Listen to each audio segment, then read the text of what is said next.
오늘 말씀 제목이 무엇입니까? 이스라엘의 지리를 통해 얻는 교훈.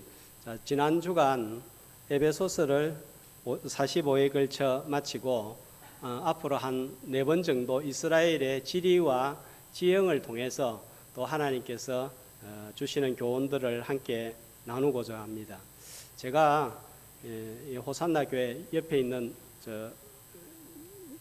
호산나 교회에서 부목사로 청년부를 담당하고 있을 때 자매 중에 고등학교에서 지리를 가르치는 교사가 있어서 궁금한 것들을 많이 물어보았습니다. 이야기 도중에 이 자매는 자신만의 지리의 정의에 대해서 말을 해주었습니다. 일반적으로 지리하면 땅의 이치를 의미하고 지리학 하면 땅의 이치에 대하여서 연구하는 학문입니다. 그런데 이 자매는 이 지리가 뭐냐 자기한테 묻는다면 내가 있는 곳이 어디인지를 알아가는 것이 지리다, 이렇게 자기는 정의를 한다는 거예요. 약간 철학적인 정의를 가지고 있었는데 듣고 보니 아주 좋은 정의라는 생각이 들어서 세월이 많이 지났는데도 불구하고 제가 기억을 하고 있습니다.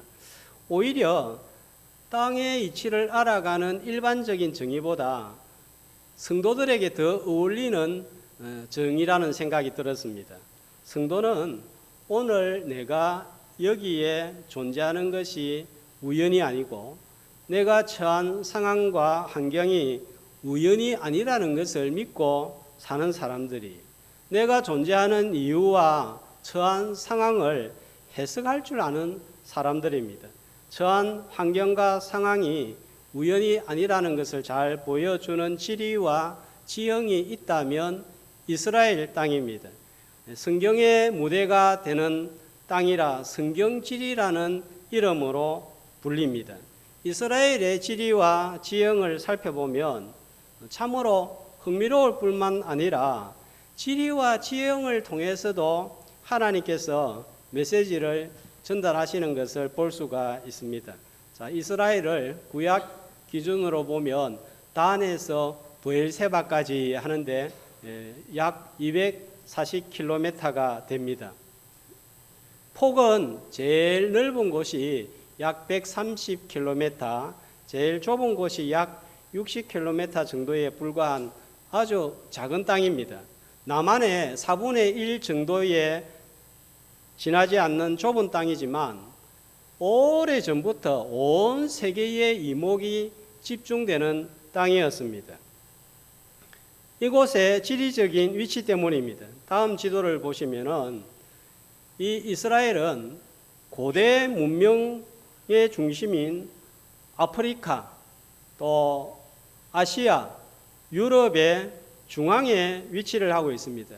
그래서 성경 에스겔을 보면은 중앙에 위치한 내 백성 예루살렘이라고 또 기록이 되어져 있습니다. 또 다음 지도를 보시면 이 성경의 땅 이스라엘은 동쪽 아시아는 구약의 무대의 배경이 되고 서쪽 유럽과 아프리카는 신약 시대의 무대가 되는 곳에 위치를 하고 있습니다.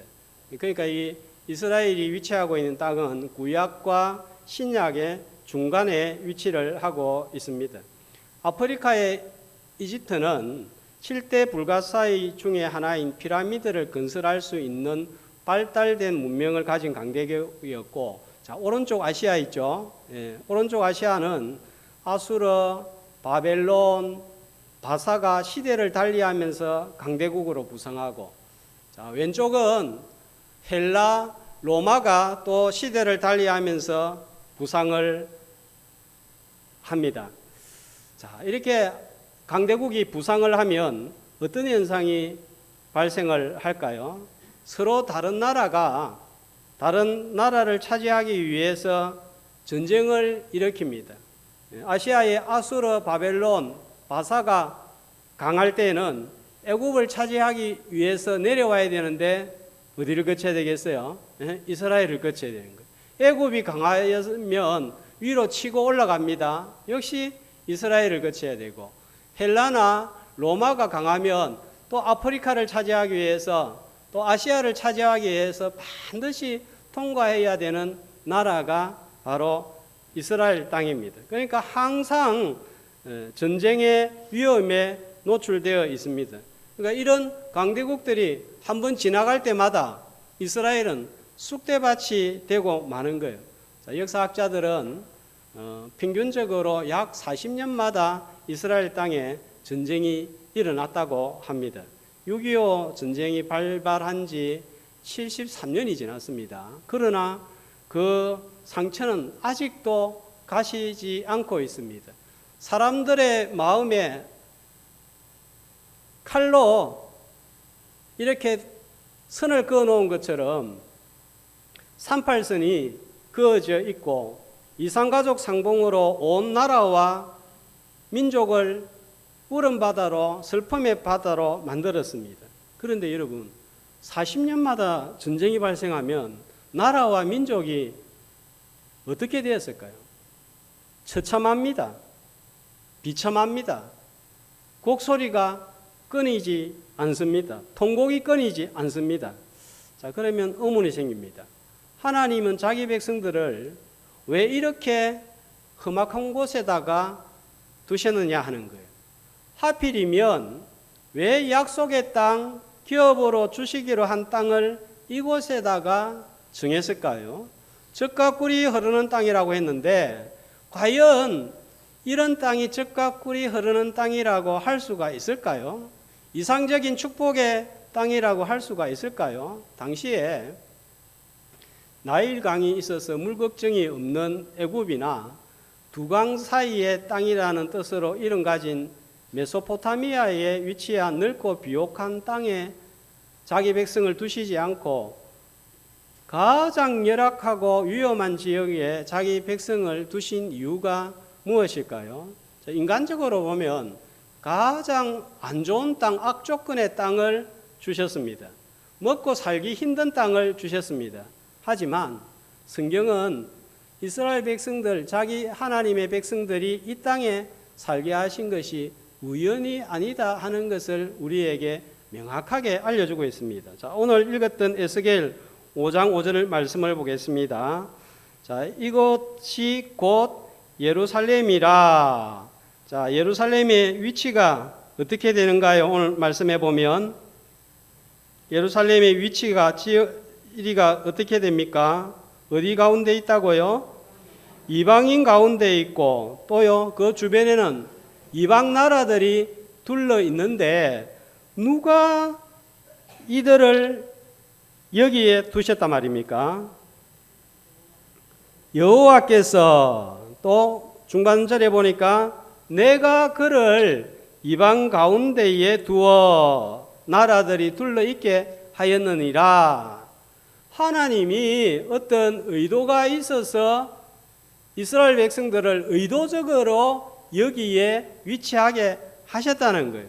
자, 그러면 우리는 다른 아무 할 말이 없습니다. 하나님께서 어떤 의도가 있고 뜻이 있어서 오늘 나를 이 자리에 두게 하셨다면 어떤 자리라도 아멘으로 화답할 수가 있어야 합니다. 왜 그럴까요?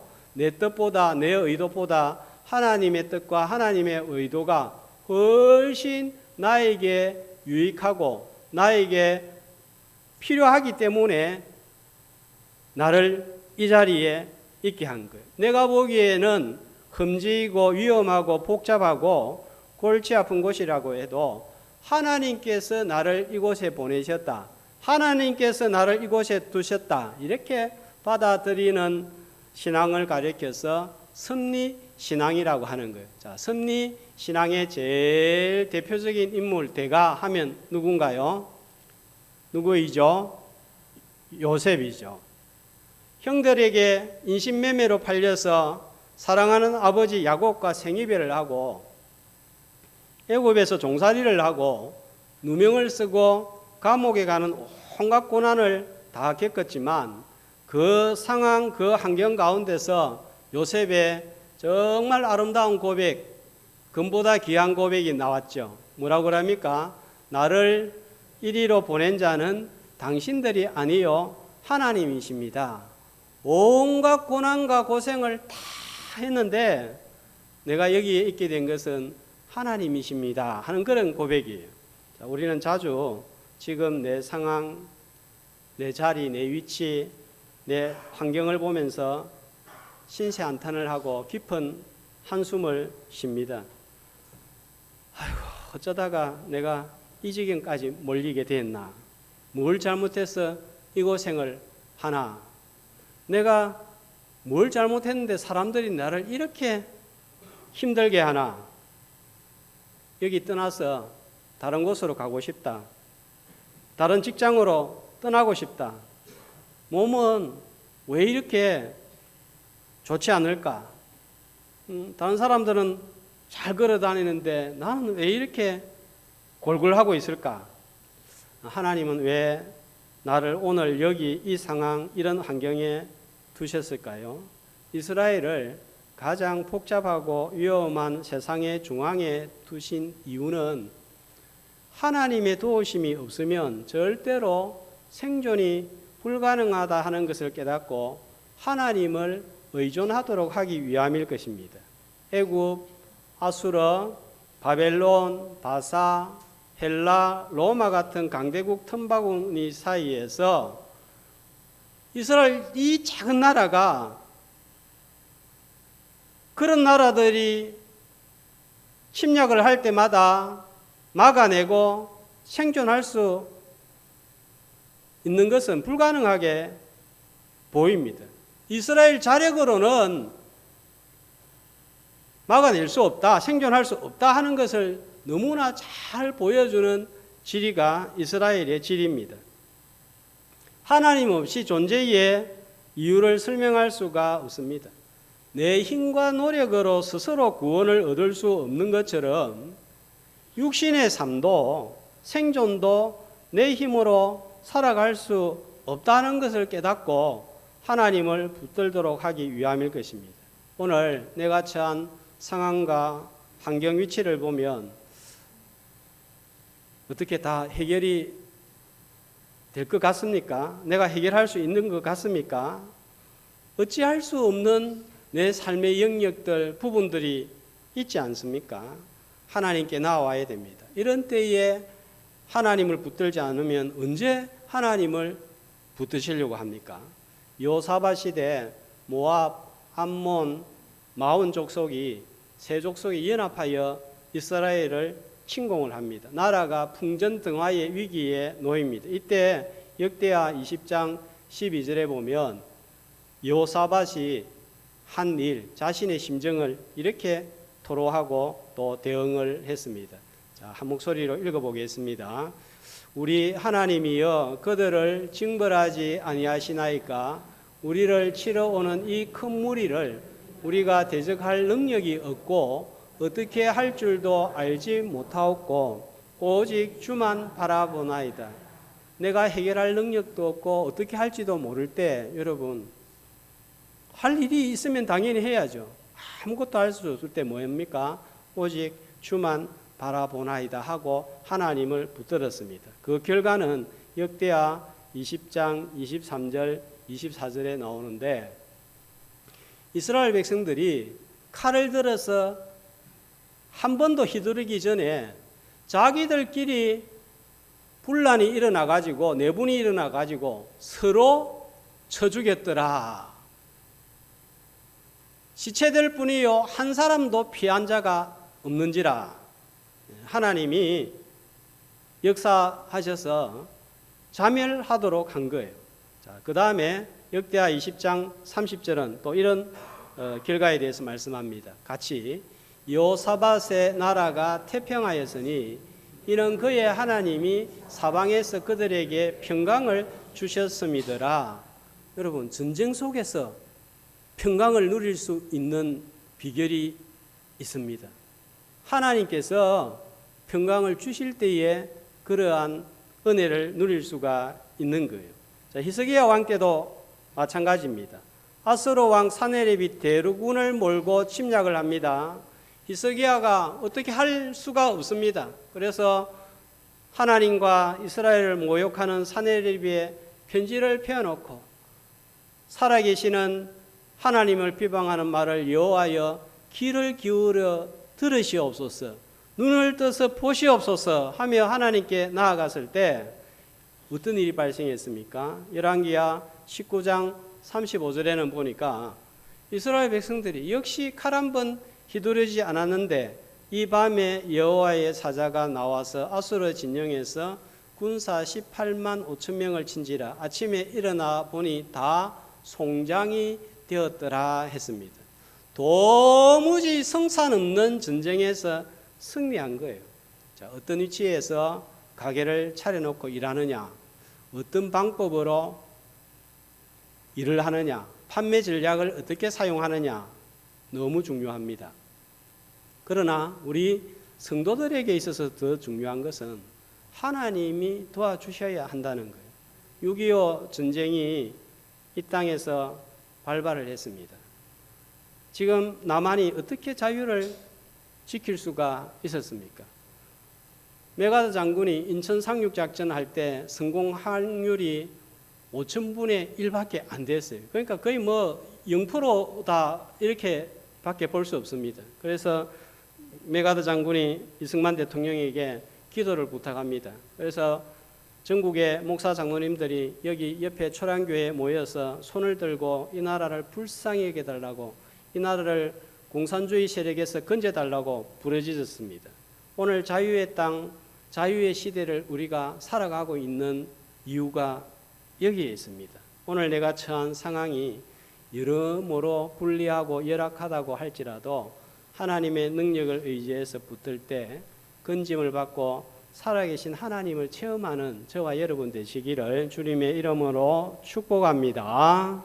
자, 다음으로 살펴볼 것은 이스라엘의 지형입니다. 애굽하고 비교해 볼 때 공통점은 강이 있다는 거예요. 애굽은 중앙으로 나일강이 흐르고 있고 이스라엘은 요단강이 저렇게 중앙으로 흐르고 있습니다. 자, 애굽은 아까 말씀을 살펴보았듯이 물을 발로 끌어와서 물을 대어서 농사를 지을 수 있는 땅이에요. 요단강도 강물이니까 얼마든지 농사를 지을 수 있는 강물입니다.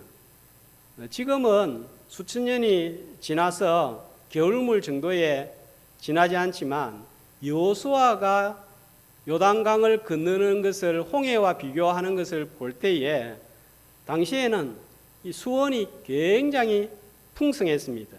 그런데 이스라엘 백성들은 이 요단강물을 사용하여 농사를 지을 수가 없습니다. 이유는 해수면이 너무 낮기 때문입니다.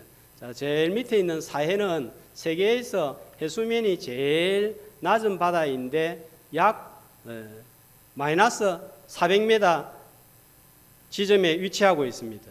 요단강도 수위가 낮으니까 이 물을 끌어올려서 사용을 할 수 있는 기술이 고대에는 없는 거예요. 그러니까 물은 있는데 농사는 짓지 못하니까 이런 거 보고 뭐라 그럽니까?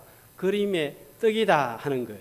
그러면 이스라엘 백성들은 농사를 어떻게 짓고 먹고 살아야만 했을까요? 애굽은 나일 강물이 생명의 젖줄이라서 신으로 여기고 나일 강을 의지했습니다. 그런데 이스라엘 백성들이 이제 물이 어디에서 생깁니까? 바라봐야 될 것은 땅이 아니라 하늘에서 내리는 비입니다. 하늘에서 비가 내리지 않으면 농사 지을 수 없고 농사를 짓지 못하면 굶어 죽을 수밖에 없는 거예요. 비는 사람이 내리게 할 수 없습니다. 신명기 11장 14절 15절 한 목소리로 여호와께서 너희의 땅에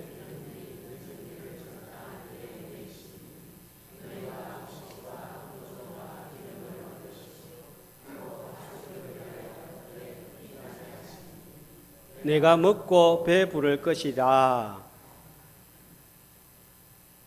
이 비를 누가 내려주십니까? 여호와께서 이른 비 늦은 비를 내려주시지 않으면 곡식, 포도주, 기름, 가축 들의 풀, 아무것도 얻을 수가 없는 거예요. 자, 그러므로 신명기 11장 16절은 주의사항을 이렇게 말씀을 하고 있습니다. 자, 하늘을 닫아 비를 내리지 아니하여 땅이 소산을 내지 않게 하심으로 너희가 여호와께서 주신 아름다운 땅에서 속히 멸망할까 하노라. 하느님이 하늘의 문을 닫아버리면 우리 손에는 아무것도 쓸 수가 없는 거예요. 꽝이 되는 거예요. 모든 것이 전능하신 아버지 하나님, 천지의 창조주로부터 주어지는 것을 믿고 하나님을 의지해야 되는 거예요. 자, 마르틴 루터 소교리 문답 또 한번 묻고 답을 하도록 하겠습니다. 몇 번 하다 보면 다 암송이 될 거라고 봅니다. 나는 전능하신 아버지 하나님, 천지의 창조주를 믿습니다. 이것은 무슨 뜻입니까?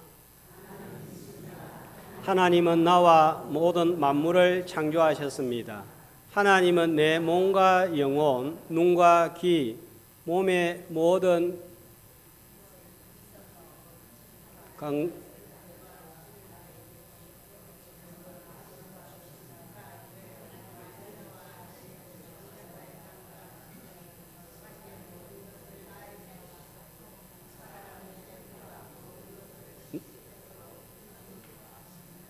이는 나의 수고나 내가 잘나서가 아니라 오직 하나님 아버지의 선하심과 인자하심 때문입니다.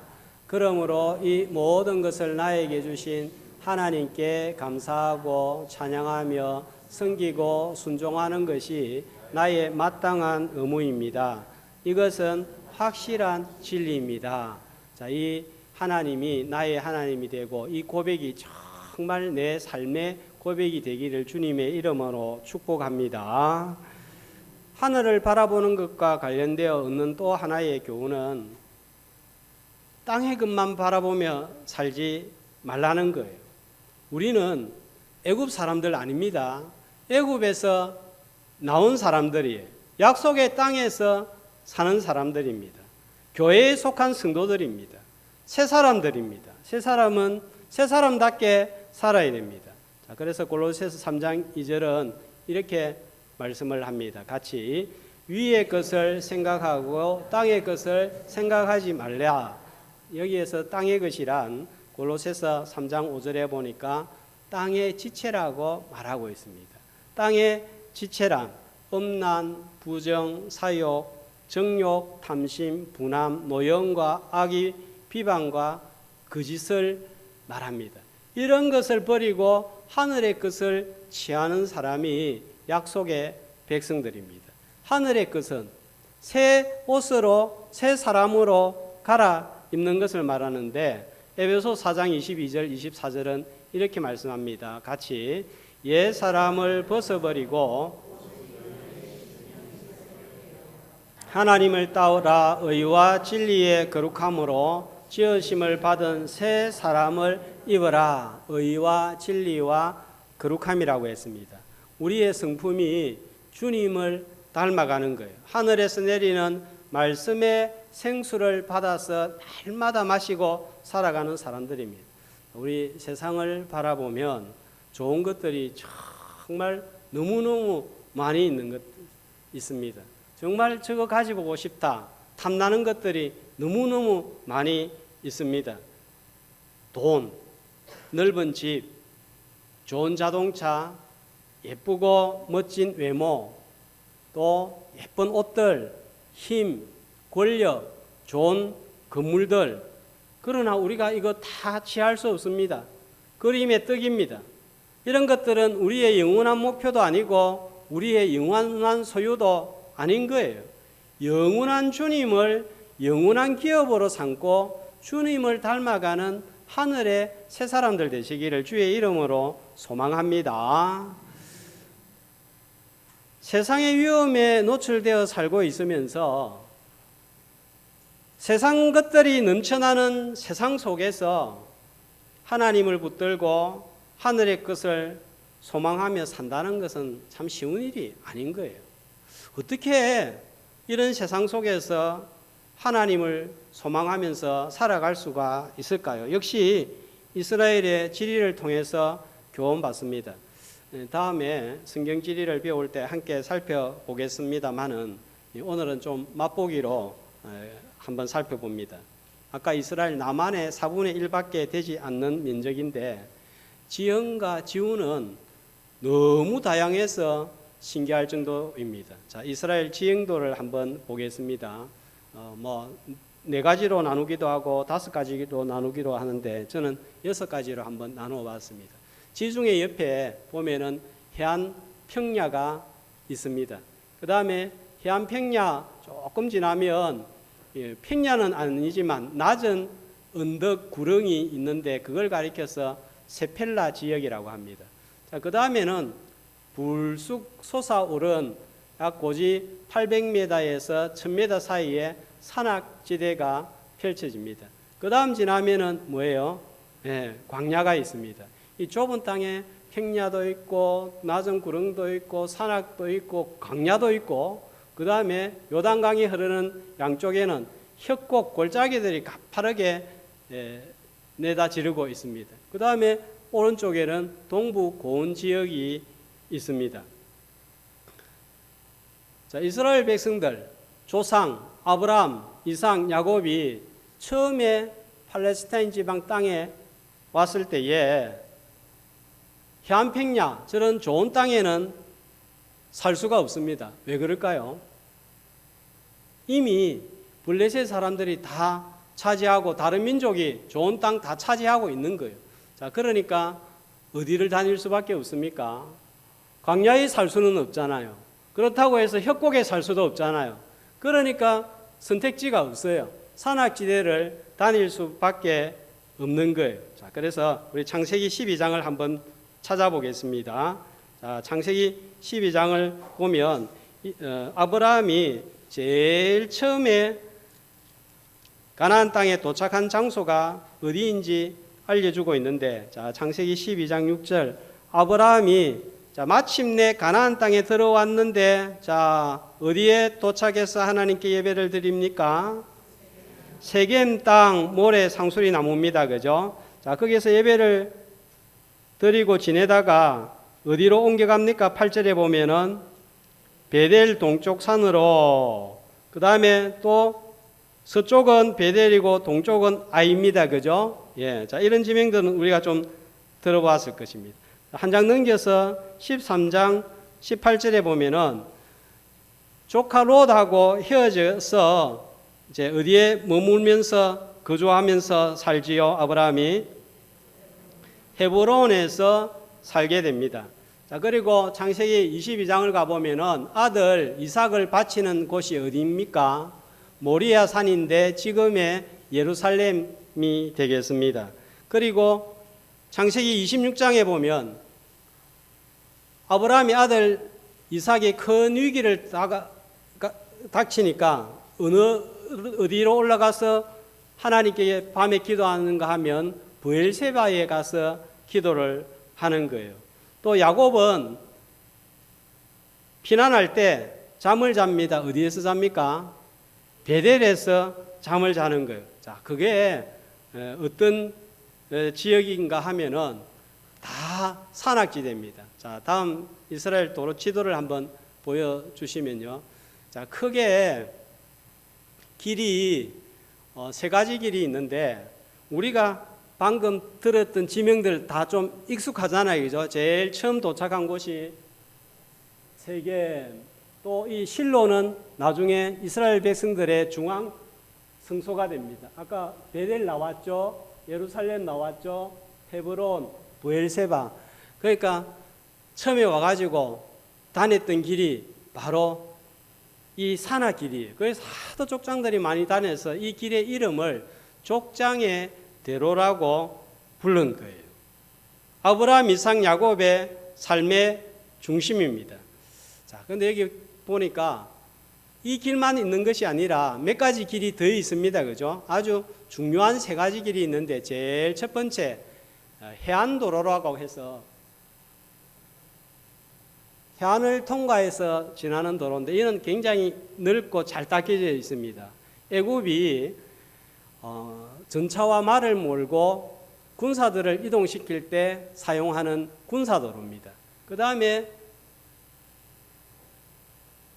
여기 길이 하나 있는데 이거는 사막을 통과해서 다니는 길인데 상인들이 장사해서 돈을 벌기 위해서 다니는 길이었습니다.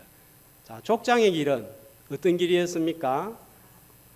산악지대였습니다. 불편하고 험했는데 아브라함, 이삭, 야곱을 비롯한 이스라엘 백성들이 걸었던 길이요, 거주했던 장소입니다. 이 길은 돈을 많이 벌지는 못했습니다. 군사력이 강한 길도 아니었습니다. 그렇지만 이 길은 신앙의 길이고 믿음의 길이고 하나님께 제단을 쌓고 예배하면서 하나님과 동행하는 길이었습니다. 여기에 비밀이 있는 거예요. 저들이 걷고 살았던 지역은 해발 800m에서 1000m에 이르는 높은 산악지대, 불편하고 험한 곳입니다. 그런데도 이들은 척박한 땅에서 살 수 있었고 해안도로가 또 상인의 도로가 줄 수 없었던 하늘의 신령한 것들을 받아 누리는 은혜의 길, 복된 길이었습니다. 하나님과 동행하였기 때문에 이들이 이런 험지에서도 살아남을 수 있었습니다. 강대국들 사이에서 침략을 당하고 물이 없어 비만 의지하여야 하는 척박하고 위험한 가나안 땅에서 살아남을 수 있었던 것은 그들이 하나님과 동행하는 삶을 살았기 때문입니다. 하나님과 동행하지 못했을 때는 이스라엘은 늘 주변국들한테 시달려야 됐지만 아까 여호사밧, 히스기야 왕 같은 분들이 하나님을 의지하고 동행했을 때는 하나님이 보호하시고 지켜주시고 인도해 주시고 공급해 주셨습니다. 별같이 빛나는 사람들로 하나님께서 이들을 기억해 주셨습니다. 아브라함과 이삭과 야곱의 하나님이라는 놀라운 호칭도 주신 거예요. 애굽의 군사력의 하나님, 상인들의 돈의 하나님, 이런 호칭은 주시지 않았습니다. 험지이고 높은 곳이지만 하나님과 동행하는 길을 걷는 자들에게 아브라함과 이삭과 야곱의 하나님, 이런 호칭을 주신 거예요. 어떤 길이 복된 길입니까? 인간적으로 보면 좋은 위치, 세상의 화려한 것들, 넓은 대로 돈 버는 길입니다. 이런 목표가 제일 최고인 것 같고 행복의 길처럼 보입니다. 그러나 비록 높은 산지를 걷더라도 하나님을 주목하고 하나님과 동행할 때 그것이 진짜 복된 길인 줄로 믿습니다. 사막이나 궁궐이나 내 주 예수 모신 곳이 그 어디나 하늘나라라 하지, 모든 좋은 상품들이 모여있는 백화점, 온갖 시설들이 다 갖춰져 있는 휴양시설을 가리켜서 하늘나라라고 하지 않습니다. 틈바구니에 끼어 있어도, 나일강이 없어도, 해변길 왕의 길처럼 군사력과 돈이 없어도 하나님과 동행하는 길, 족장의 길이 복된 길이요 영원한 길인 줄로 믿습니다. 그 길은 하나님이 보호하시고 돌보시고 신령한 것을 공급해 주는 길이기 때문입니다. 자, 오늘 어떤 환경 가운데 우리 성도님들 처해 있습니까? 할 수만 있다면 좋은 자리를 차지하고 좋은 환경을 만들도록 하시기를 바랍니다. 그러나 결코 잊지 맙시다. 우리가 처한 복잡한 환경과 흥엄한 상황보다 더 중요한 것은 내가 처한 상황과 환경이 우연이 아니고 하나님이 이 자리에 두셨다는 것을 기억하고 주목하고 하늘을 바라보고 동행할 때 하나님이 인도하시고 공급하신다는 사실을 기억하고 하나님 붙드는 하늘의 새 사람으로 날마다 주님과 동행하는 한 날 한 날이 되시기를 주님의 이름으로 축복합니다.